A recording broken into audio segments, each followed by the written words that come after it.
আমাদের আজকের আলোচনার টপিকস হচ্ছে ভার্ব। আমরা ভার্ব নিয়ে আজকে আলোচনা করব ইনশাআল্লাহ। তো আমরা ইংলিশে ক্লাসটা শুরু করব ভার্ব দিয়ে। আমরা প্রথমেই জেনে নেব ভার্ব কি। What is verb? ভার্ব কাকে বলে বা ভার্ব কি সেটা একটু আমরা জেনে নিই। Verb is just a word without which a sentence is never created. Verb এমন একটি ওয়ার্ড যেটা ছাড়া কখনোই একটা সেন্টেন্স তৈরি করা যায় না। তো কখনোই কোনো সেন্টেন্স তৈরি করা সম্ভব না। Verb is called mother of the sentence. You cannot make a sentence with a verb. হ্যাঁ? যে তুমি ভার্ব কে বলা হয় সেন্টেন্সের মা, অর্থাৎ মা ছাড়া যেমন একটা সন্তান জন্ম হওয়া সম্ভব না, ঠিক অনুরূপ ভাবে ভার্ব ছাড়া কখনোই সেন্টেন্স তৈরি হওয়া সম্ভব নয়। এখন এই অবস্থাতে তুমি কখনোই কোনো একটা সেন্টেন্স তৈরি করতে পারবে না ভার্ব ছাড়া। ভার্ব আমরা কিন্তু সচরাচর জানি যে ভার্ব বলতে বোঝানো হয় যে যেগুলা দ্বারা কোনো কাজ করা কিছু বোঝাচ্ছে, হ্যাঁ? যে যা যে সমস্ত ওয়ার্ড গুলো দ্বারা তোমার পরিশ্রম বোঝাচ্ছে, যেমন যাওয়া। যাওয়া মানে আমার অবশ্যই একটা পরিশ্রম বোঝাচ্ছে। আমরা সচরাচরের কথা বলেছি, কিন্তু এটা কোনো গ্রামাটিক্যাল বইয়ের কথা নয়। এটা সচরাচর আমরা সাধারণ দৃষ্টিতে ধরে নিই ভার্ব মানে হচ্ছে যে কাজ করা জাতীয় কোনো কিছু বোঝাচ্ছে। যে আমি খাচ্ছি, খাওয়া দ্বারা আমার একটা পরিশ্রম হচ্ছে, এটাকে আমরা ভার্ব বলবো। তারপর হচ্ছে যাচ্ছি বা যাওয়া, হ্যাঁ? এইগুলাকে আমরা ভার্ব বলছি। তো এখন দেখো যে আমরা বললাম যে ভার্বকে সেন্টেন্সের মা বলা হয়, যেমন মা ছাড়া সন্তান জন্ম দেওয়া সম্ভব না, ঠিক অনুরূপ ভাবে ভার্ব ছাড়া কখনো সেন্টেন্স তৈরি করা সম্ভব না। তাহলে এখন দেখো এই অবস্থাতে যে আমরা যদি বলি যে আদৌ কথাটা কতটুকু সত্য যে ভার্ব ছাড়া কোনো সেন্টেন্স তৈরি করা সম্ভব, হ্যাঁ, বাংলা সেন্টেন্স তৈরি করা সম্ভব। কাজ করা হচ্ছে না এমন ওয়ার্ড বাদেও বাংলা সেন্টেন্স তৈরি করা সম্ভব। বাট ইংলিশ সেন্টেন্স তৈরি করতে গেলে অবশ্যই ভার্ব দরকার।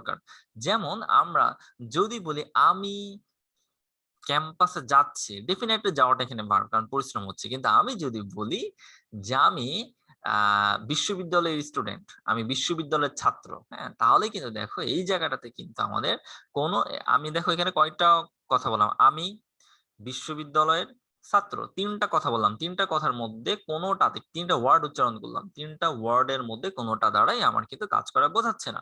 কিন্তু তা সত্ত্বেও এখানে ইংলিশের ট্রান্সলেশন করতে গেলে অবশ্যই আমাদের ভার্ব দরকার হবে। এখানে বি ভার্বটা দরকার হবে।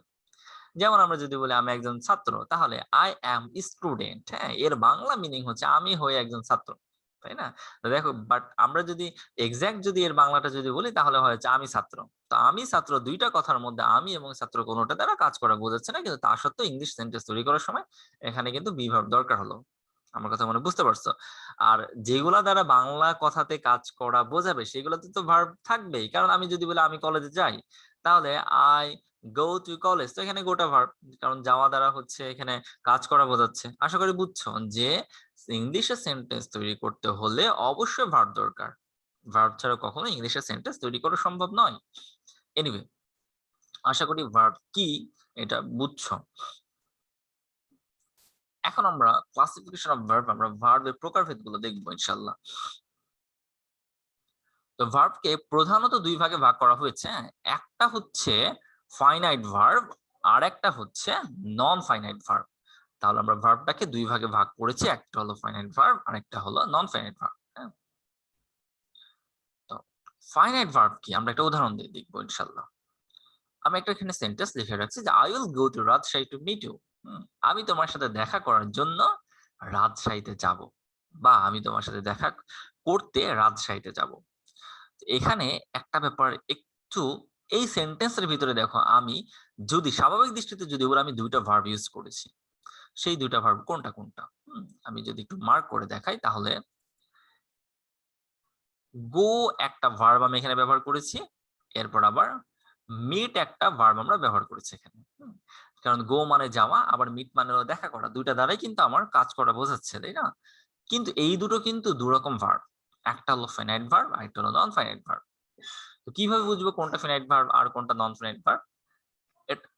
এটা বোঝার ওয়েটা হচ্ছে যে দেখো যে ফিনাইট ভার্ব কি আগে আমরা একটু জেনে নিই। ফিনাইট ভার্ব হচ্ছে যেই ভার্ব অর্থ প্রকাশ করার জন্য অন্য কোনো কিছুর উপরে ডিপেন্ড করে না। হুম? যেই ভার্ব অর্থ প্রকাশ করার জন্য অন্য কোনো কিছুর উপর ডিপেন্ড করে না, সে নিজেই একটা অর্থ বহন করে, আমরা সেই ভার্বটাকে বলবো হচ্ছে সেন্টেন্সের সেই ভার্বটাকে আমরা বলবো ফিনাইট ভার্ব। যেমন দেখো এখানে গো যদি আমরা যদি বলি আই উইল গো, হ্যাঁ? এই আই উইল গো মানে আমি যাব, এই পুরোটা দ্বারাই কিন্তু হচ্ছে আই উইল গো মানে আমি যাব, এই পুরোটা দ্বারাই জাস্ট আমি যদি লাস্টের কথাটুকু যদি না বলতাম to Rajshahi to meet you, এই কথাটুকু যদি না বলতাম, শুধু যদি বলতাম আই উইল গো, তাহলে কিন্তু আমার একটা অর্থবোধক কিন্তু একটা সেন্টেন্স তৈরি হতো। আমি যাব মানে কিন্তু এটা কিন্তু অবশ্যই অর্থবোধক সেন্টেন্স। বাট আমি যদি এই গোটাকে বাদ দিয়ে যদি সেন্টেন্সটাকে তৈরি করার চেষ্টা করি আই উইল টু রাজশাহী, এটা তো হবেই না। হ্যাঁ, যদি আমি গোটাকে বাদ দিয়ে যদি সেন্টেন্স রাখার চেষ্টা করি যে আই উইল টু রাজশাহী, তাহলে কিন্তু সেন্টেন্সটা হবে না। হ্যাঁ, তার মানে এখানে বুঝতে হবে যেই ভার্ব নিজেই একটা অর্থ তৈরি করছে, সেটাকে আমরা মানে একটা সেন্টেন্সের মতো একটা অর্থ তৈরি করছে, সেটাকে আমরা বলবো ফিনাইট ভার্ব। অর্থাৎ অন্য কোনো ভার্বের উপর সে নির্ভর করবে না, সে নিজেই একটা অর্থ প্রকাশ করবে, সেটাকে বলবো আমরা ফিনাইট ভার্ব। আর নন ফিনাইট ভার্ব কি? নন ফিনাইট ভার্ব হচ্ছে যেই ভার্ব সেন্টেন্সের পুরোপুরি অর্থ প্রকাশ করার জন্য অন্য কোনো ভার্বের উপর ডিপেন্ড করবে। হ্যাঁ, তখন আমরা বলবো ওই ভার্বটাকে নন ফিনাইট ভার্ব। যেমন এখানে দেখো টু মিট। হ্যাঁ, টু মিট এর মানে হচ্ছে দেখা করতে বা দেখা করার জন্য। আমি দেখো বললাম যে আমি রাজশাহীতে যাব দেখা করার জন্য। এখন তুমি যদি এই মিট মানে দেখা করার জন্য, টু মিট ইউ মানে হলো দেখা করার জন্য, তো তুমি যদি এই টু মিট ইউটাকে যদি বলো, তাহলে এই টু মিট ইউ মানে হচ্ছে দেখা করার জন্য, এর যদি আমি শুধু যদি বলি দেখা করার জন্য, তাহলে কিন্তু আমার সেন্টেন্সের মূল কথাটা কিন্তু প্রকাশিত হলো না বা পূর্ণাঙ্গ সেন্টেন্স হলো না। টু মিট ইউ দেখা করার জন্য, হ্যাঁ দেখা করার জন্য বুঝলাম, কিন্তু কি দেখা করার জন্য? আর যদি বলি যে I will go to Rajshahi, to meet you আমি রাজশাহীতে যাব দেখা করার জন্য, তাহলে কিন্তু সেন্টেন্সটা কিন্তু পুরোপুরি কিন্তু অর্থ প্রকাশ পেল। দ্যাট মিনস এখানে যদি আমরা যদি বলি যে এই টু মিট ইউটা এই গো এর উপর ডিপেন্ড করছে। হুম, এই মিটটা গো এর উপর ডিপেন্ড করছে, কারণ যদি গো সেন্টেন্সে যদি না আনা হয়, তাহলে এই মিট এর অর্থটা পুরোপুরি সেন্টেন্সে প্রকাশ পায় না। সো আমরা এখানে বলবো যে এই মিটটা হচ্ছে এখানে গোটাকে আমরা বলবো ফিনাইট ভার্ব, আর এই মিটটাকে আমরা বলবো নন ফিনাইট ভার্ব। আশা করি বুঝছো ফিনাইট ভার্ব কোনটা আর নন ফিনাইট ভার্ব কোনটা। তার মানে মূল কথা হচ্ছে এটাই যে ফিনাইট ভার্ব যদি হয়, তাহলে সে অর্থ প্রকাশ করতে অন্য ভার্বের উপর ডিপেন্ড করবে না। আচ্ছা দেখো, এই গো কি মিটের উপর ডিপেন্ড করছে? না। আমি যদি মিট যদি সেন্টেন্সে নাও বসাতাম, শুধু যদি বলতাম I will go to Rajshahi, তাও কিন্তু আমার পুরো সেন্টেন্সটা প্রকাশ পেত, আমি রাজশাহীতে যাব। এই মিটের উপর কিন্তু ডিপেন্ড করছে না। বাট এই মিটটা যদি আমি যদি বসাই টু মিটও, তাহলে অবশ্যই এই সেন্টেন্সে মিট কিন্তু এই গোর উপর ডিপেন্ড করছে। তার মানে এটাকে আমরা বলতে dependable verb. That means dependable verb যেগুলো, সেগুলোকে আমরা বলবো নন ফিনাইট ভার্ব। আর নন ডিপেন্ডেবল ভার্ব যেগুলো, সেগুলোকে বলবো আমরা হচ্ছে ফিনাইট ভার্ব। ডিপেন্ডেবল ভার্ব হচ্ছে নন ফিনাইট ভার্ব, আর নন ডিপেন্ডেবল ভার্ব হচ্ছে তোমার ফিনাইট ভার্ব। অর্থাৎ যেই ভার্ব অন্য কোনো ভার্বের উপর ডিপেন্ড করবে না অর্থ প্রকাশ করার জন্য, আমরা সেটাকে বলবো ফিনাইট ভার্ব। আর যেই ভার্ব অর্থ প্রকাশ করার জন্য অন্য কোনো ভার্বের উপর ডিপেন্ড করবে, সেটাকে বলবো আমরা নন ফিনাইট ভার্ব। তো এবার আসলে আমরা একটু বাংলাতে আমাদের নিজেদের মতো করে একটু সংক্ষেপে একটু জেনে নিই। হ্যাঁ, যে এখানে ফিনাইট ভার্বটা কি আর নন ফিনাইট ভার্বটা কি। বাংলাতে যদি আমাদের নিজেদের মতো করে যদি আমরা যদি একটু জানতে চাই, তাহলে দেখো এইটার বাংলাতে যখন আমরা কোনো সেন্টেন্স উচ্চারণ করি, তো দেখবা ওই সেন্টেন্সের মধ্যে অনেকগুলো কথার অনেকগুলো ভার্বের সাথে তে যুক্ত থাকে বা তার আগে জন্য যুক্ত থাকে। যেমন আমি যদি বলি, যেমন এই সেন্টেন্সের মিনিংটাতে আমি রাজশাহীতে মানে ভার্বের সাথে বলেছি, কিন্তু অন্য কোনো ওয়ার্ডের সাথে না, ভার্বের সাথে তে যুক্ত থাকে, মানে যে সমস্ত কথাগুলো দ্বারা কাজ করা বোঝাচ্ছে তার সাথে তে যুক্ত থাকে বা তার আগে জন্য থাকে, হ্যাঁ, বা অন্য কোনো প্রিপোজিশন থাকে। তো আমরা যেমন এই সেন্টেন্সের মিনিংটা যদি বলি যে আমি রাজশাহীতে যাব তোমার সাথে দেখা করতে। হ্যাঁ, তোমার সাথে দেখা করতে, এই যে দেখো আহ দেখা করতে, হ্যাঁ দেখা করাটা হচ্ছে মেইন ভার্ব, কিন্তু তার সাথে দেখাটা তে যুক্ত আছে দেখা করতে।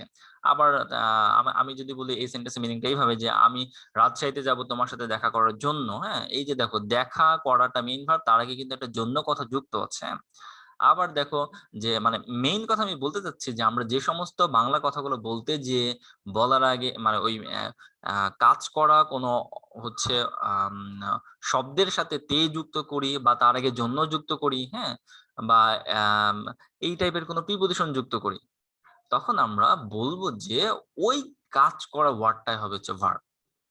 ইংলিশে যদি আমি যদি বলি, তাহলে যে সমস্ত ভার্বের আগে কোনো প্রিপজিশন থাকবে, আবারও বলছি যে সমস্ত ভার্বের আগে কোনো প্রিপজিশন থাকবে, সেগুলাকে ডেফিনেটলি বলতে হবে নন ফিনাইট ভার্ব।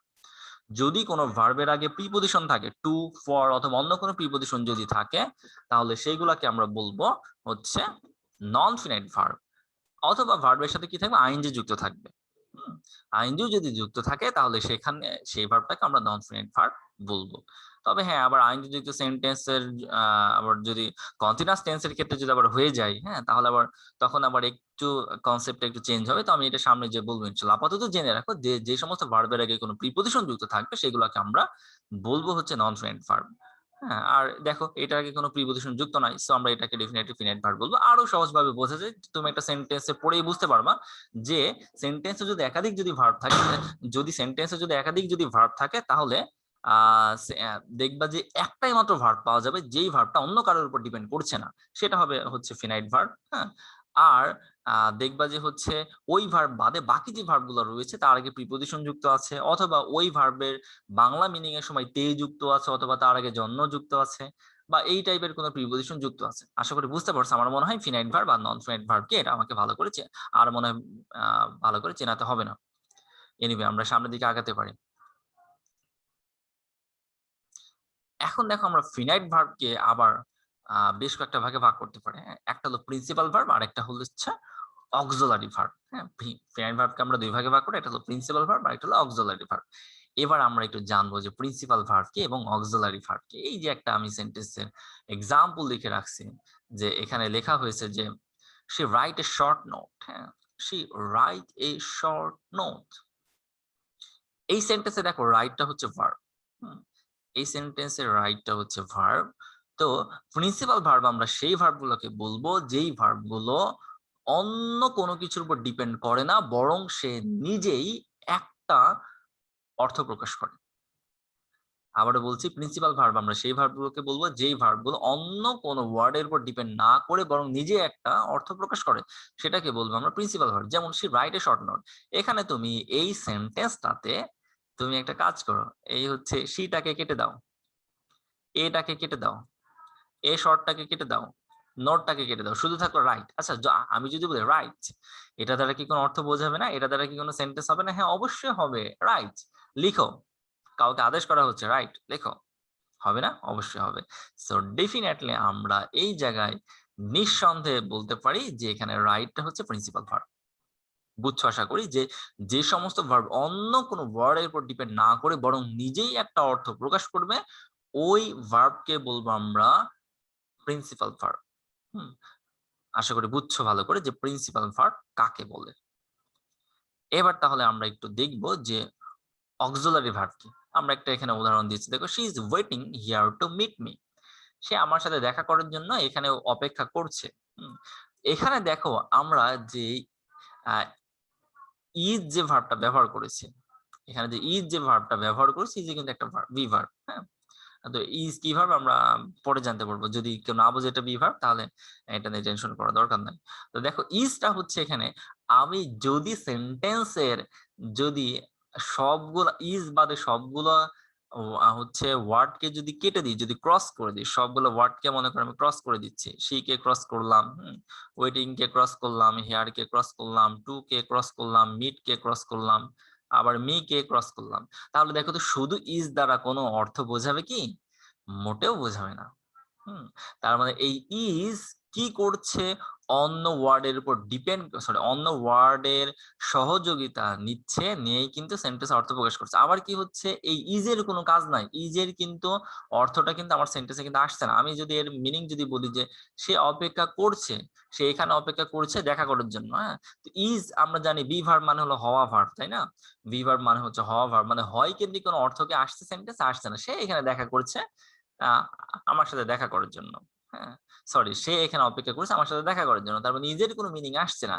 তো যে সমস্ত ভার্ব নিজে অর্থ প্রকাশ না করে বরং সেন্টেন্সের অন্য ওয়ার্ডকে সহযোগিতা করে অর্থ পুরোপুরি প্রকাশ করার জন্য। আবারও বলছি, যে সমস্ত ভার্ব সেন্টেন্সের যা সহযোগিতা করার জন্য বসে থাকে, সেন্টেন্সের অর্থটা পুরোপুরি প্রকাশ করার জন্য, ওই সমস্ত ওয়ার্ডকে বলবো আমরা অক্সিলারি ভার্ব বা সাহায্যকারী ভার্ব। আশা করি বুঝছো।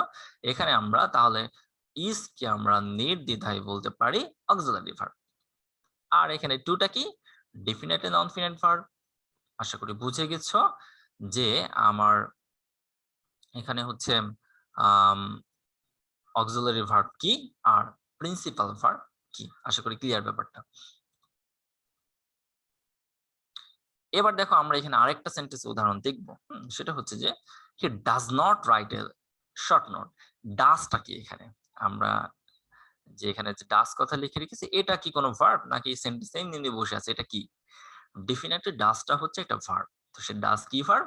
ডাজ হচ্ছে অক্সিলারি ভার্ব। এটাও কিন্তু অক্সিলারি ভার্ব, কারণ দেখো সেন্টেন্সে যদি আমি পুরো সেন্টেন্সের ভেতরে যদি হচ্ছে ডাজ এবং নটটাকে যদি কেটে দিতাম, তাহলে সেন্টেন্সের মিনিং কি হতো? না হতো হি রাইট, তখন আবার এখানে একটা এজ যুক্ত হয়ে যেত। He writes A short note, he writes A short note, তখন কিন্তু সেন্টেন্সের ফুল মিনিং হয়ে যেত যে সে একটি শর্ট নোট লিখে।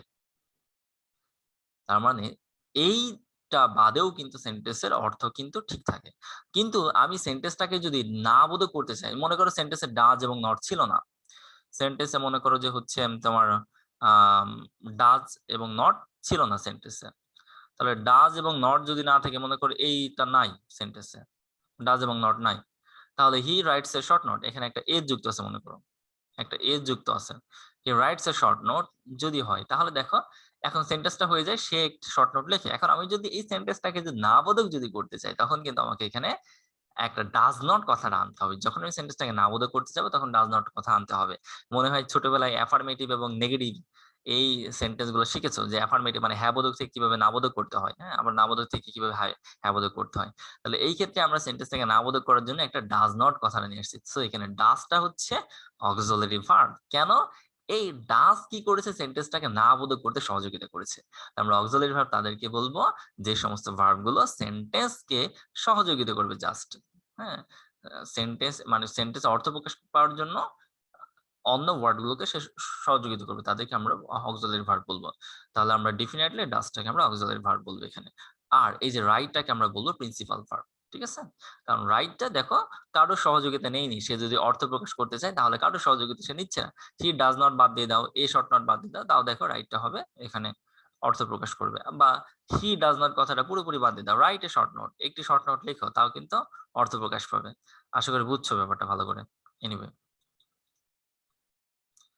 এখন আসলে আমরা অক্সিলারি ভার্বের কিছু প্রকারভেদ দেখব। অক্সিলারি ভার্ব কত প্রকার হতে পারে? অক্সিলারি ভার্বকে দেখো আমরা দুই ভাগে ভাগ করে থাকি, একটা হলো প্রাইমারি অক্সিলারি, আরেকটা হচ্ছে মোডাল অক্সিলারি। অক্সিলারি ভার্বকে আমরা ভাগ করি দুই ভাগে, একটা হলো প্রাইমারি অক্সিলারি, আরেকটা হচ্ছে মোডাল অক্সিলারি। এখন দেখো এই প্রাইমারি অক্সিলারিটাকে আমরা আবার দেখো তিনটা ক্যাটাগরিতে ভাগ করতে পারি। একটা হলো টু বি ভার্ব, আর একটা হচ্ছে টু ডু ভার্ব, আর একটা হচ্ছে টু হ্যাভ ভার্ব। এই তিনটাকে আমরা প্রাইমারি অক্সিলারি বলে থাকি। তো টু বি ভার্ব কোনগুলা? টু বি ভার্ব হচ্ছে দেখো am, is, are, was, were, be, been, being, এগুলাকে বলবো আমরা to be verb. To do verb কোনগুলা? ডু, ডাজ, ডিড, এগুলাকে বলবো আমরা to do verb. Have verb কোনগুলা? হ্যাভ, হ্যাজ, হ্যাড, এগুলাকে আমরা বলবো হচ্ছে হ্যাভ ভার্ব। তার মানে এই যে এখানে যেই হচ্ছে ওয়ার্ড গুলো রয়েছে সবগুলো প্রাইমারি অক্সিলারি। এগুলো কিন্তু সবগুলো কিন্তু অক্সিলারি ভার্ব। তো এখানে একটা কথা বলতে হবে যে প্রাইমারি অক্সিলারি যে ভার্ব গুলো আছে এরা কখনো কখনো সেন্টেন্সে প্রিন্সিপাল ভার্ব হিসেবে ব্যবহৃত হবে। আবারও বলছি, হচ্ছে এখানে যে অক্সিলারি ভার্ব প্রাইমারি অক্সিলারি যেগুলো রয়েছে এইগুলো কখনো কখনো সেন্টেন্সে মেইন ভার্ব হিসেবে ব্যবহৃত হবে বা প্রিন্সিপাল ভার্ব হিসেবে ব্যবহৃত হবে। কখন? ওই সমস্ত ক্ষেত্রে, যেমন আমি একটু বলি, টু বি ভার্ব কখন হচ্ছে প্রিন্সিপাল ভার্ব হিসেবে ব্যবহৃত হবে? যখন তুমি এমন কোন সেন্টেন্স বলবা যেই সেন্টেন্সের ভিতরে হ্যাঁ কাজ করা যাতে কোনো অর্থ মানে কাজ করা যাতে কোনো অর্থপূর্ণ কোনো শব্দ খুঁজে পাচ্ছ না, সেই ক্ষেত্রে এই টু বি ভার্বটা এখানে যে হচ্ছে টু বি ভার্ব রয়েছে, এই টু বি ভার্বটা অক্সিলারি ভার্ব হিসেবে ব্যবহৃত না হয়ে তখন ব্যবহৃত হবে হচ্ছে মেইন ভার্ব হিসেবে। যেমন আমরা যদি একটা উদাহরণ দিই যে আই অ্যাম স্টুডেন্ট, মানে আমি একজন ছাত্র। আই অ্যাম স্টুডেন্ট, আমি একজন ছাত্র। তো আমি একজন ছাত্র, তিনটা কথা বলেছি, আমি একজন ছাত্র, এই তিনটা ওয়ার্ডের মধ্যে কোনোটা দ্বারা কাজ করা বোঝাচ্ছে না। তো এই সেন্টেন্সের ট্রান্সলেশন করতে গেলে বলতে হবে আই অ্যাম এ স্টুডেন্ট। তো এখানে অ্যামটা হচ্ছে প্রিন্সিপাল ভার্ব।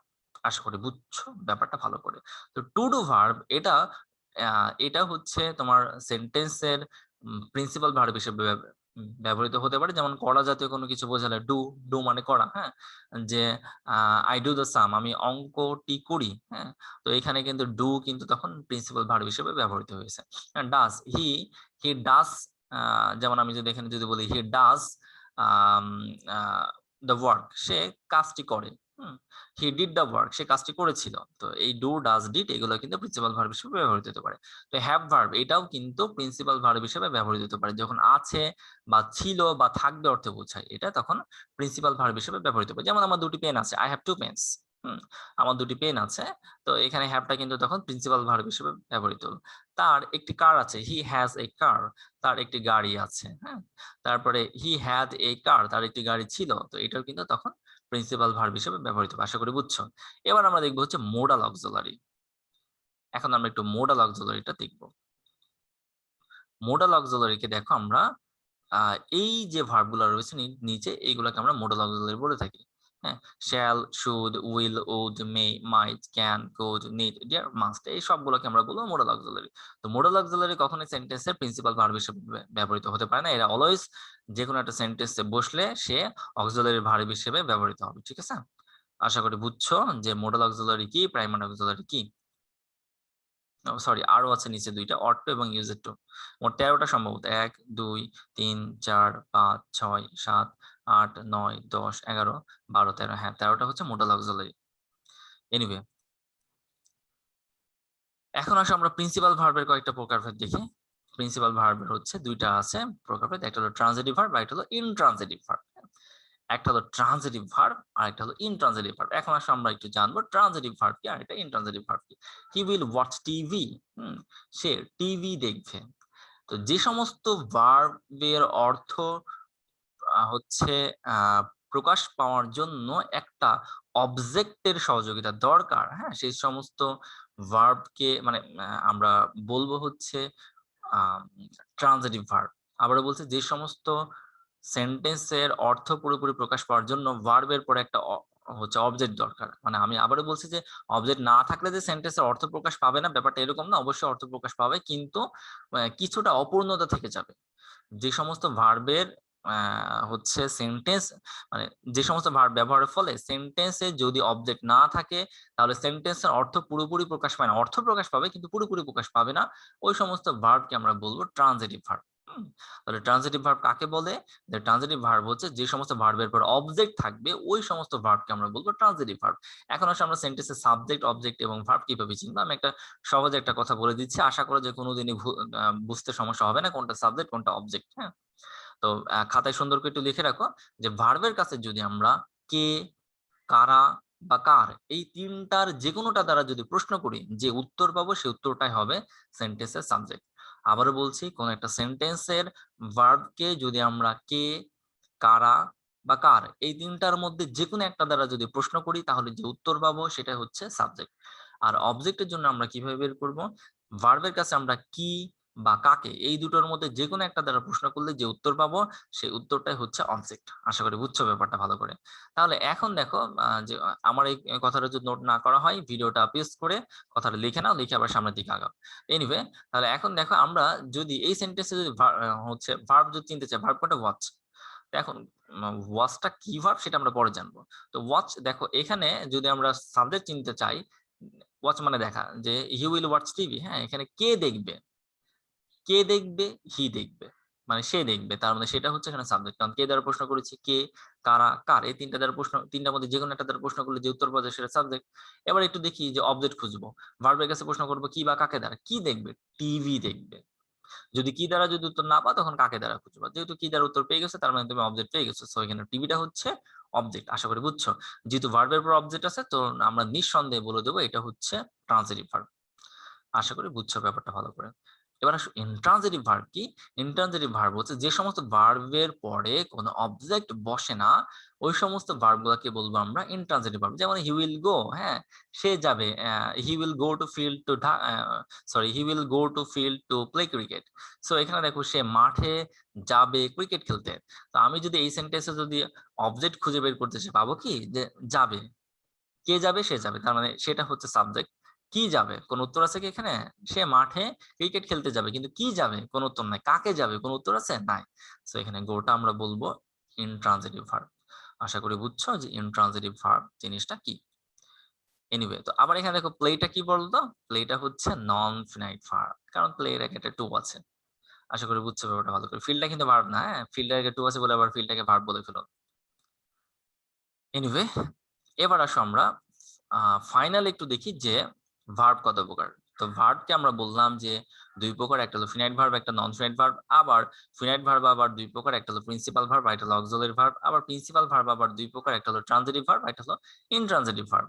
আর অক্সিলারি ভার্ব দুই প্রকার, একটা হলো প্রাইমারি অক্সিলারি, একটা হলো মোডাল অক্সিলারি। তো নন ফিনাইট ভার্বকে আবার আমরা কয়েকটা ভাগে ভাগ করে ফেলি, তিনটা ভাগে ভাগ করতে পারি। একটা হচ্ছে ইনফিনিটিভ, একটা হচ্ছে পার্টিসিপল, আর একটা হচ্ছে জিরান্ট। হ্যাঁ, তো ইনফিনিটিভ, পার্টিসিপল, জিরান্ট এটা নিয়ে আমরা এখন আলোচনা করব না, কারণ এর উপরে আমাদের আলাদা একটা টপিক্সের ক্লাস থাকবে। ইনফিনিটিভ উপরে আলাদা একটা টপিক্সের ক্লাস থাকবে, পার্টিসিপল উপরে একটা আলাদা টপিক্সের ক্লাস থাকবে, জিরান্ট উপরে একটা আলাদা টপিক্সের ক্লাস থাকবে। হ্যাঁ, তো ইনফিনিটিভ মানে যে সমস্ত ভার্বে মানে ভার্বের আগে টু যুক্ত করে, আমরা কিন্তু বলেছি নন ফিনাইট ভার্ব হলে পারে। হ্যাঁ, তো ভার্বের আগে টু যুক্ত থাকবে, অথবা অন্য কোনো প্রিপোজিশন যুক্ত থাকবে।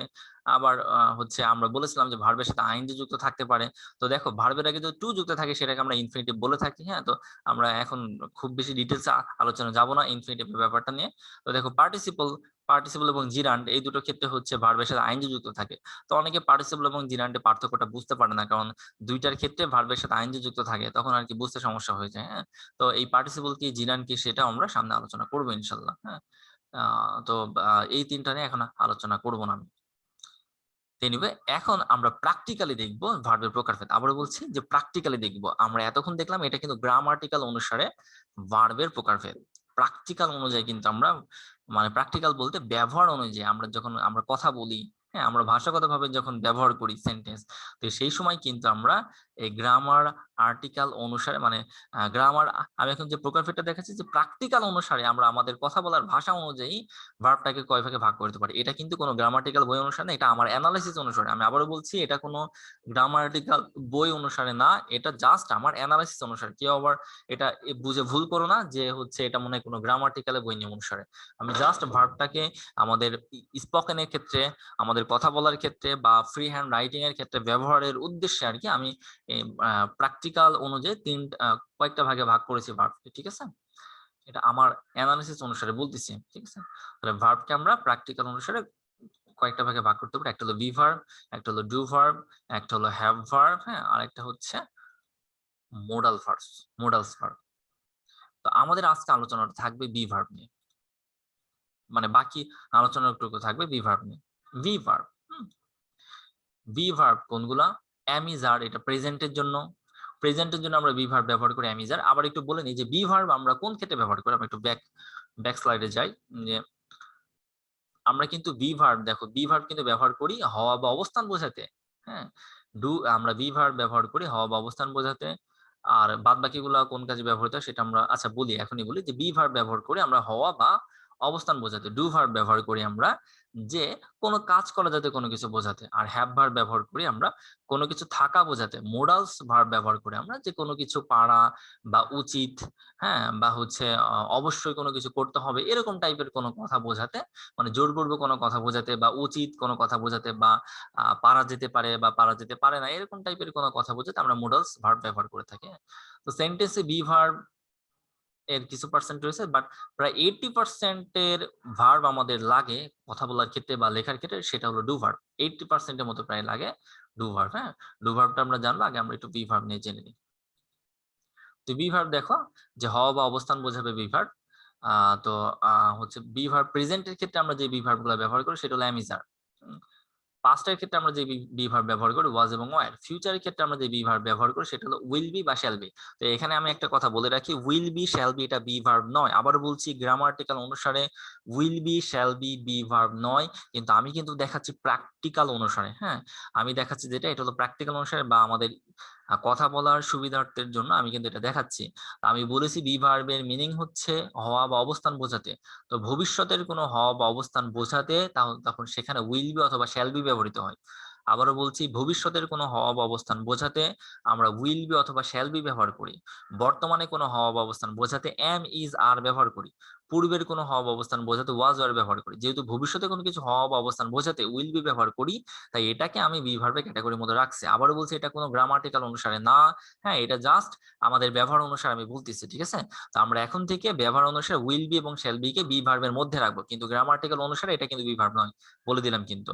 তো আমরা যদি এখন প্র্যাকটিক্যাল অনুসারে যদি বি ভার্ব বলি, তাহলে বি ভার্বের মধ্যে রাখবো অ্যাম ইজ আর, ওয়াজ আর এবং উইল বি বা শ্যাল বি। তো শ্যাল বি না ইউজ করলেও হবে, কারণ যেখানে যেখানে শ্যাল বি ব্যবহার করা যায় সেখানে সেখানে উইল বিও ব্যবহার করা যাবে, কোনো সমস্যা নাই। এনিওয়ে, আশা করি বুঝছো। স্ট্রাকচার আমরা এখন দেখব যে অবস্থান বোঝাতে, হ্যাঁ, হচ্ছে বি ভার্বের ব্যবহার কি। তো হওয়া বোঝাতে বি ভার্বের ব্যবহারটা তোমরা সবাই জানো, হ্যাঁ। হওয়া বোঝাতে যে কোনো কিছু হওয়া বোঝাচ্ছে, মনে করো যে আমি হচ্ছে বর্তমানে কোনো কিছু হওয়া বোঝাচ্ছে, আমি একজন ইঞ্জিনিয়ার। তো আমি একজন engineer, that means I am A engineer, এর মানে হচ্ছে আমি বর্তমানে একজন ইঞ্জিনিয়ার আছি, হ্যাঁ। বর্তমানে কোনো কিছু হয়েছে সেটা বোঝাচ্ছে। আমি যদি বলি আমি পূর্বে ইঞ্জিনিয়ার ছিলাম, তার মানে হচ্ছে আমি পূর্বে কোনো কিছু ছিলাম বা পূর্বে কোনো কিছু হয়েছিলাম, পূর্বের কোনো কিছু হওয়া বোঝাচ্ছে। তো সেই ক্ষেত্রে আমি একজন ইঞ্জিনিয়ার ছিলাম, তাহলে এর ট্রান্সলেশন হবে আই ওয়াজ এ ইঞ্জিনিয়ার। আমি একজন ইঞ্জিনিয়ার ছিলাম, হ্যাঁ, আই ওয়াজ এ ইঞ্জিনিয়ার। তো এটাও কিন্তু দেখো হওয়া বোঝাচ্ছে, কারণ পূর্বে তুমি কিছু হয়েছিল। এবার আমি যদি ভবিষ্যতে যদি কোনো কিছু হতে চাই, যে আমি বললাম আমি একজন ইঞ্জিনিয়ার হব, তাহলে I will B A engineer, হ্যাঁ। তাহলে দেখো আমরা কিন্তু এখানে বিভার্ব হিসেবে উইল বিটা ব্যবহার করেছি। তো এই হওয়া অর্থে যেই ট্রান্সলেশন গুলো সেগুলো তোমরা পারো, আমি এটা দেখাবো না, আমি দেখাবো হচ্ছে অবস্থান বোঝাতে আমরা কি কি স্ট্রাকচার গুলো ব্যবহার করতে পারি, হ্যাঁ। তো অবস্থান বোঝাতে প্রথমে আমরা যেই এখানে যে স্ট্রাকচারটা দেখবো সেটা হচ্ছে যে ব্যক্তি, কোনো ব্যক্তি বা প্রাণী যদি কোনো স্থানে যদি অবস্থান করে, তাহলে তার স্ট্রাকচারটা কি হয়। আমরা অবস্থানের জন্য দুইটা ক্যাটাগরিতে ভাগ করবো, একটা হচ্ছে ব্যক্তির বা প্রাণীর অবস্থান, আর একটা হচ্ছে বস্তুর অবস্থান, হ্যাঁ। তো প্রথমে আমরা দেখবো ব্যক্তির অবস্থান। কোনো ব্যক্তি যদি কোনো স্থানে যদি অবস্থান করে, তার স্ট্রাকচারটা হচ্ছে subject plus be verb, subject plus be verb, তার plus preposition plus place, place মানে হলো স্থান, ঠিক আছে? তো এই স্ট্রাকচার অনুসারে আমাকে তখন পড়তে হবে, এটা খাতে তুলে নাও। কোনো আবার বলছি, ব্যক্তি বা প্রাণী যদি কোনো স্থানে অবস্থান করা বোঝায়, তখন এই স্ট্রাকচার অনুসারে বলতে হবে, ঠিক আছে? তো বি ভার্ব এখানে বর্তমানে কোথাও থাকা বোঝালে অ্যাম ইজ আর, ভবিষ্যতে কোনো কোথাও থাকা বোঝালে উইল বি, আর পূর্বের কোথাও থাকা বোঝালে ওয়াজ ওয়্যার, ঠিক আছে? তো আমরা একটা উদাহরণ দিই। Example, I am on the roof. এর মানে কি? দেখো, আমি যদি বলি আমি ছাদের উপরে আছি, তাহলে সাবজেক্টের স্থানে আমরা কি বসাবো? আই। কে ছাদে আছে? আমি আছি, তার মানে আই। আই, তারপর মানে দেখো আমি আমি ছাদের উপরে আছি, তার মানে কি? এটা তোমার অবস্থান বোঝাচ্ছে। সো এটা বি ভার্ব ইউজ করে আমরা বলবো যে সাবজেক্টের স্থানে আই, বি ভার্বের স্থানে কি বসাবো? দেখো, এটা আমি ছাদের উপর আছি, এটা কি পূর্বে থাকা বোঝাচ্ছে? না। ভবিষ্যতে থাকা বোঝাচ্ছে? না। বর্তমানে তুমি এখন ছাদের উপর আছো, এটা বোঝাচ্ছে। তাহলে অবশ্যই এখানে বি ভার্ব হিসেবে অ্যাম ইজ আর, এই তিনটার মধ্যে যে কোনো একটা বসাতে হবে, কারণ বর্তমানে কোনো কিছু বোঝাতেই বি ভার্ব অ্যাম ইজ আর, এর মধ্যে যে কোনো একটি বসে। তাহলে আই এর সাথে কি আমরা ইজ আর বসাতে পারবো? না, আই এর সাথে আমাকে বসাতে হবে অ্যাম, এই জন্য আমরা এখানে বসলাম আই অ্যাম। এরপর একটা প্রিপজিশন। দেখো, ছাদের উপরে তুমি আছো, তো প্রিপজিশনে এখন খুব বেশি মাথা খারাপ করার দরকার নেই। প্রিপজিশন আমরা ক্লাস করলে প্রিপজিশন সম্পর্কে ইনশাল্লাহ অভিজ্ঞ হয়ে যাব।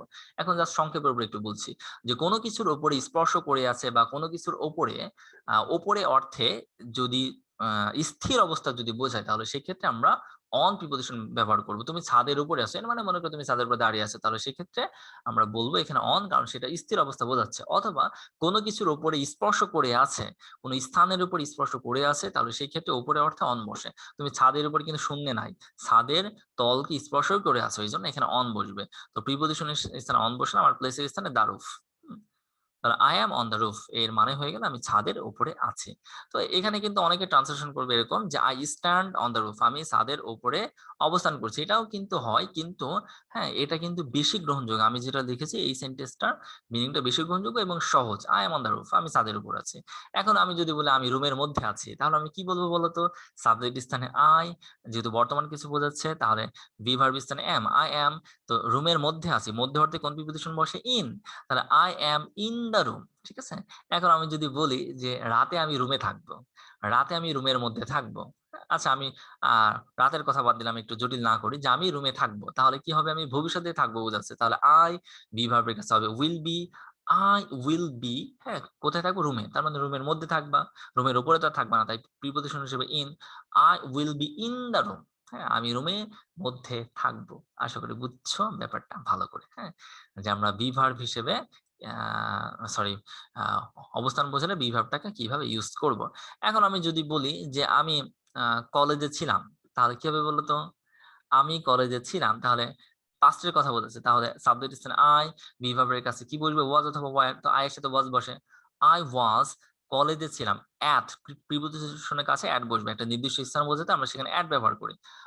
আই ওয়াজ অ্যাট কলেজ, আমি কলেজে ছিলাম। হ্যাঁ, আশা করি বুঝছো। তো এই কলেজের ক্ষেত্রে এখানে অ্যাট ইন এটা নিয়ে তর্ক বিতর্ক আছে। হ্যাঁ, এখানে ইনও ব্যবহার করা যেতে পারে।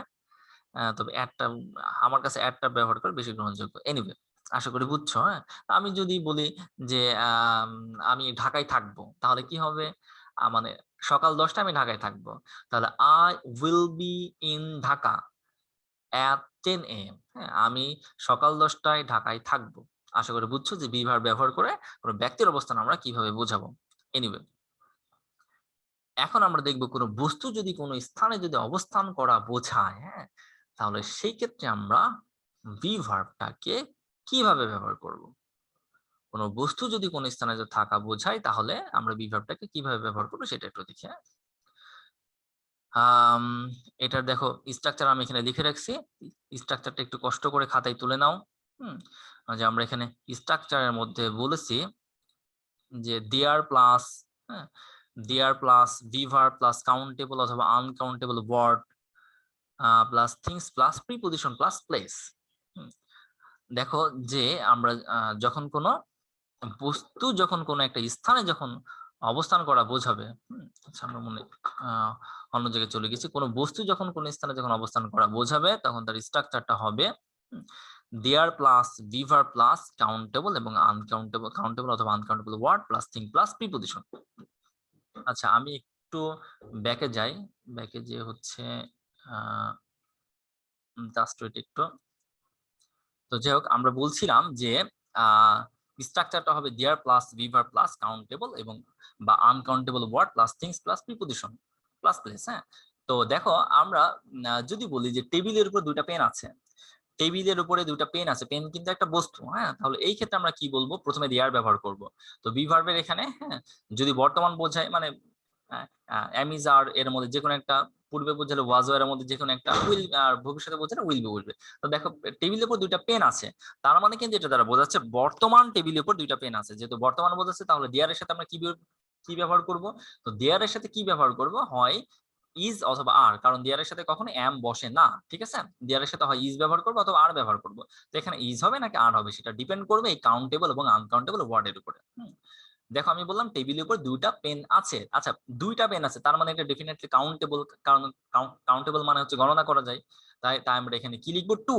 তো যেহেতু দুইটা, একের অধিক যদি কোনো কিছু হয় তখন আমাদের বি ভার্বের কাছে আর ব্যবহার করতে হবে, ইজ ব্যবহার করা যাবে না। ঠিক আছে, যদি পাস্ট হতো তাহলে এখানে আমরা ওয়ার ব্যবহার করতাম, ওয়াজ ব্যবহার করা যাবে না, কারণ একের অধিক বোঝাচ্ছে।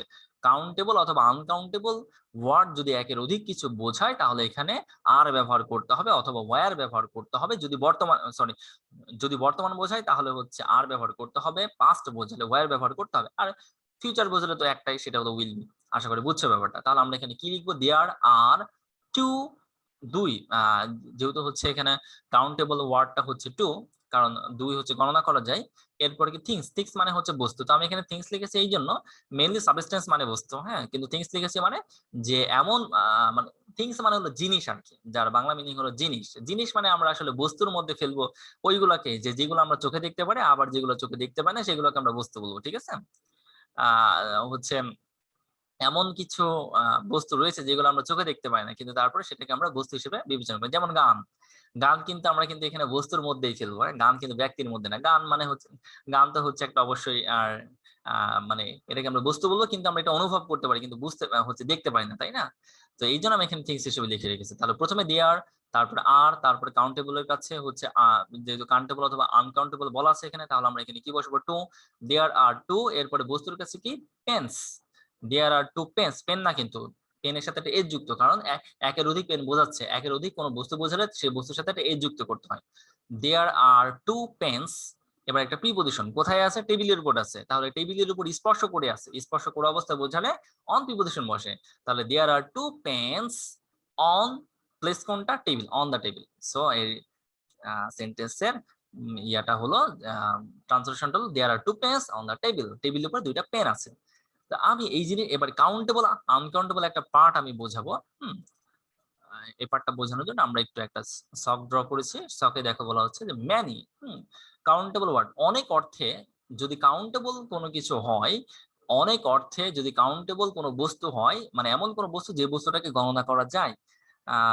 আবার বলছি ম্যানি অর্থে এমন কোন বস্তু বোঝাচ্ছে যে বস্তুটা গণনা করা যাচ্ছে, মানে প্রচুর, সরি অনেক, অনেক কোন বস্তু বোঝাচ্ছে, এমন বস্তু বোঝাচ্ছে যা গণনা করা যায়, তো তার আগে আমাকে ম্যানি বসাতে হবে।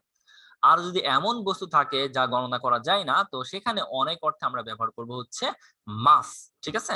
তো আমি এটাকে একটা সিম্পলি একটা উদাহরণ দিয়ে ব্যাপারটাকে বোঝাই। হ্যাঁ, যে মনে করো যে আমরা বললাম এখানে ম্যাঙ্গোস। হ্যাঁ, আমি আমি বললাম ঝুড়িতে অনেক আম আছে। তো ঝুড়িতে যদি অনেক আম থাকে, বস্তু কোনটা? ম্যাঙ্গো। আচ্ছা, ম্যাঙ্গো কি গণনা করা যায়? আম কি গণনা করা যায়? হ্যাঁ, অবশ্যই গণনা করা যায়। তাহলে আমি যদি বলি ঝুড়িতে অনেক আম আছে, তাহলে এখানে আমাকে এই হচ্ছে তোমার গ্যাপে রেখে আমাকে কি বসাতে হবে বলো তো? এই বক্সের এখানে আমাকে অবশ্যই ম্যানি বসাতে হবে। তার কারণ এখানে আমটা গণনা করা যাচ্ছে। আমি বলছি ঝুড়িতে অনেক আম আছে, তাহলে অনেক অর্থে কোন বস্তু যদি গণনা করা যায় তখন আমরা বলবো ম্যানি। কিন্তু দেখো এই জায়গায় যদি বলি there dash juice in the glass, তো গ্লাসের ভিতরে যে জুস আছে সেটা কি তুমি গণনা করতে পারবা? কখনো গণনা করতে পারবা না। এই জন্য এখানে আমি যদি বলি গ্লাসের ভিতর অনেক জুস আছে, তাহলে সেই ক্ষেত্রে আমাকে এখানে অবশ্যই ম্যানি ব্যবহার না করে মাছ ব্যবহার করতে হবে। কারণ অনেক অর্থে যে সমস্ত বস্তু গণনা করা যায় না, অনেক অর্থে যে সমস্ত বস্তু গণনা করা যায় না, সেক্ষেত্রে মাছ ব্যবহৃত হয়। আর একটা কথা মনে রাখবা, মাছ ব্যবহার করলে, মাছ একের অধিক কিছু বোঝালে পারো, সেখানে বি ভার্ব হিসেবে ইজ ব্যবহৃত হয়, মোটেও আর ব্যবহৃত হয় না। তাহলে আমরা এই জায়গায় বলতে পারি এখানে হবে হচ্ছে ইজ মাছ, দেয়ার ইজ মাছ জুস ইন দ্য গ্লাস। এটা একটা এক্সেপশনাল রুলস। ঠিক আছে? যে অনেক অর্থে দেখো এখানে কিন্তু আর হলো, কারণ একের অধিক কিছু বলেছে, কারণ অনেক আম আছে তার মানে একের অধিক আম আছে। কিন্তু আমরা এখানে কি ব্যবহার করছি? আর ব্যবহার করেছি, যদি একের অধিক বোঝাচ্ছে। বাট মাছ দ্বারা একের অধিক বোঝালেও আমরা এখানে ইজ ব্যবহার করব, কারণ মাছ থাকলে মাছের জন্য বি ভার্ব হিসেবে ইজ ব্যবহার করতে হয়। ঠিক আছে? আশা করি বুঝছো ব্যাপারটা ভালো করে। এনিওয়ে, তো আবার আমরা একটু ব্যাকে চলে যাই। এবার আসলে আমরা ম্যানিটা জানলাম। তো এবার মনে করো এমন বস্তু বোঝাচ্ছে যেগুলো গণনা করা যায়। তো গণনা করা বস্তুর ক্ষেত্রে আমরা অল্প অর্থে, অল্প অর্থে আমরা ফিউ ব্যবহার করব। আর এমন বস্তু যেটা গণনা করা যায় না, সেখানে অল্প অর্থে লিটল ব্যবহার করব। অল্প অর্থে ফিউ ব্যবহৃত হবে এবং মানে কম, কম অর্থে আমরা ফিউ ফিউ ব্যবহার করব যদি বস্তুটা গণনা করা যায়। আর যদি বস্তুটা গণনা না করা যায় তখন আমরা ব্যবহার করব লিটল। তাহলে আমরা যদি এখানে যদি এই সেন্টেন্সটাতে আবার যদি দেখি, তাহলে আমরা যদি বলি ঝুড়িতে অল্প কিছু আম আছে, তখন আমাকে এখানে কি ব্যবহার করতে হবে? দেয়ার আর ফিউ ম্যাঙ্গোস। কেন? কারণ আম গণনা করা যায়। আর যদি আমরা যদি এখানে যদি বলি যে গ্লাসে অল্প জুস আছে, তখন আমাকে ব্যবহার করতে হবে এখানে লিটিল। আর তখন কিন্তু এখানে আর হবে, ইজ কিন্তু হবে না। ঠিক আছে? শুধুমাত্র মাছের ক্ষেত্রে একটু ভিন্ন। There are little juice in the glass. হ্যাঁ, গ্লাসের ভিতরে অল্প জুস আছে। আশা করি বুঝছো ব্যাপারটা ভালো করে। এবার আমরা যদি এ লট অফ এর কথা যদি বলি, এ লট অফ মানে সরি এ ফিউ মানে হচ্ছে অল্প, কিন্তু সেটা নেগেটিভ অর্থে। আমরা যদি হচ্ছে একদমই মনে করো অল্প বলতে নেগেটিভ অর্থে, মানে এমন অবস্থা যে তুমি একটা অডিটোরিয়ামে মনে করো 10 লাখ মানুষ, সরি হচ্ছে 10,000 মানুষ, মানুষের জায়গা আছে বসার জন্য। অডিটোরিয়ামে তুমি এখন গান গাচ্ছ। তো অডিটোরিয়ামে গান গাওয়ার জন্য তুমি গিয়েছো, 10,000 মানুষ সে অডিটোরিয়ামে বসতে পারে, কিন্তু অডিটোরিয়ামে বসে আছে মাত্র 2-3 জন মানুষ। তার মানে তুমি কিন্তু যদি তোমার ফ্রেন্ড যদি জিজ্ঞাসা করে এই তোর গানে কতজন মানুষ ছিল, তুমি তখন তোমার ফ্রেন্ডকে বললা অডিটোরিয়ামে মানুষ নাই বললেই চলে, এই কিছু অংশ, সামান্য কিছু, মানে নাই বলবো না কিন্তু আছে, কিন্তু সেটা খুবই কম, ওটাকে থাকা বলে না। তো এরকম অর্থে আমরা যদি কাউন্টেবল বস্তু হয়, গণনা করা যায় এমন বস্তু হয়, তাহলে সেক্ষেত্রে আমরা এফিউ ব্যবহার করব। আর যদি গণনার বস্তু না হয়, যেটা গণনা করা যাচ্ছে না, সেক্ষেত্রে আমরা এ লিটিল ব্যবহার করব। তো এফিউ এবং এ লিটিল এটা কিন্তু নেগেটিভ অর্থে ব্যবহৃত হয়, অর্থাৎ নাই বললেই চলে। ক্লাসে তোমার কয়জন বন্ধু আছে? ক্লাসের মধ্যে মাত্র 1-2 জন বন্ধু আছে, আর বাকিরা আমার কেউ বন্ধু না, তাহলে ক্লাস আমার বন্ধু নাই বললেই চলে। হুম, এরকম অর্থ বোঝাচ্ছে এফিউ। আর এ লিটল এরকম যদি গণনা না করা যায়। তাহলে আমরা যদি এখন যদি এখানে যদি হচ্ছে এই সেন্টেন্সে যদি বলি যে ঝুড়িতে আম নাই বললেই চলে, এই মাত্র কয়েকটা বিশাল বড় একটা পাহাড় সমান ঝুড়ি নিয়ে আসছে, কিন্তু ঝুড়ির মধ্যে মাত্র 2-4টা আম রাখছো। তাহলে আমি যদি বলি ঝুড়িতে আম নাই বললেই চলে, মানে আছে যেটাকে থাকা বলে না, তাহলে আমরা এখানে কি ব্যবহার করবো? There are a few mangoes in the basket. হ্যাঁ, এবার আমি যদি বলি গ্লাসের মধ্যে জুস আছে, যেই জুস আছে ওটাকে থাকা বলে না, ওই গ্লাসের মধ্যে কোন রকম ওই গ্লাসের গায়ে বেঁধে আছে বা খুবই অল্প জুস আছে, বিশাল বড় তুমি একটা জাগ নিয়ে আসছো, পানির জাগ বা পানির পাত্র নিয়ে আসছো, সে পানির পাত্রতে সামান্য একটু জুস পড়ে আছে, তাহলে সেক্ষেত্রে আমরা এখানে কি বলবো, there are a little juice in the glass, তার মানে গ্লাসের মধ্যে জুস খুবই কম আছে বা সেটা নাই বললেই চলে। আশা করি বুঝছো ব্যাপারটা ভালো করে। এ লট অফ মানে প্রচুর। তো প্রচুর অর্থে যদি কাউন্টেবল হয়, মানে কাউন্টেবল বস্তু যদি হয়, তাহলে সেখানেও আমরা এ লট অফ ব্যবহার করবো, আবার আনকাউন্টেবল হলে সেখানে আমরা এ লট অফ ব্যবহার করবো, আলাদা কিছু হবে না, দুইটার ক্ষেত্রে এ লট অফ ব্যবহার করা যাবে প্রচুর অর্থে। সেভারাল মানে কিছু সংখ্যক, তো এটা কাউন্টেবলের ক্ষেত্রে ব্যবহার করা যাবে, আনকাউন্টেবলের ক্ষেত্রে ব্যবহার করা যাবে, কোনো সমস্যা নাই। তো আমরা কিছু এক্সেপশনাল কিছু কথা শুনবো, সেটা হচ্ছে যদি, হ্যাঁ মানে দেখো টাকা গণনা করা যায়, টাকা কিন্তু কাউন্টেবল, কিন্তু টাকা গণনা করার ক্ষেত্রেও আমরা অবশ্যই টাকার আগে অনেক অর্থে ম্যানি ব্যবহার না করে মাছ ব্যবহার করবো। যদি আমরা বলি যে আমার কাছে অনেক টাকা নাই বা আমার কাছে পর্যাপ্ত টাকা নাই, তাহলে আই হ্যাভ, আমার কাছে অল মানে অনেক টাকা নাই, তাহলে আমরা এখানে ব্যবহার করব I have no much money, অথবা I don't have much money. আমরা কিন্তু এখানে মাছ ব্যবহার করছি, আমরা কিন্তু এখানে মানির ক্ষেত্রে কিন্তু আমরা ব্যবহার করতে পারবো না, মানির ক্ষেত্রে কিন্তু আমরা ম্যানি ব্যবহার করতে পারবো না, মানির ক্ষেত্রে অবশ্যই আমাকে মাছ ব্যবহার করতে হবে। এটা হলো exception, I have no much money অথবা I don't have much money, দুটো হয় আর কি। আবার দেখো তারা, তারা কিন্তু গণনা করা যায়, তারা কিন্তু গণনা করা, স্টার, স্টার কিন্তু গণনা, সরি আমি ভুল বললাম, তারা কিন্তু গণনা করা যায় না, তাহলে তারা আনকাউন্টেবল, তুমি আকাশে তারা কখনো গুণে শেষ করতে পারবে না, তারা হচ্ছে আনকাউন্টেবল। তাহলে তারা যদি তুমি গণনা করতে পারবে না, তাহলে অনেক তারা অর্থে মাছ হওয়া উচিত ছিল, কিন্তু মাছ না হয়ে সেখানে হবে ম্যানি, এটা হলো এক্সেপশনাল। তারার ক্ষেত্রে আমরা অনেক অর্থে মাছ হওয়া উচিত, কিন্তু মাছ না হয়ে হবে তখন ম্যানি, ঠিক আছে? এই দুটো একটু এক্সেপশনাল। এনিওয়ে আশা করি খুব ভালো করে বুঝে গেছে যে আমরা কি করলাম। তো আজকে এই বি ভার্বের উপরে আমাদের এতটুকু কথাই। আমরা বি ভার্বের উপর জাস্ট এতটুকু কথা রাখলাম। নেক্সট আমরা ডু ভার্ব নিয়ে আলোচনা করবো, প্লাস বি ভার্বের আরো কিছু ব্যাপার নিয়ে আলোচনা করবো ইনশাআল্লাহ, ঠিক আছে? তো আজকের মতো ক্লাস আমরা এখানে শেষ করে দিচ্ছি, আমরা আর কন্টিনিউ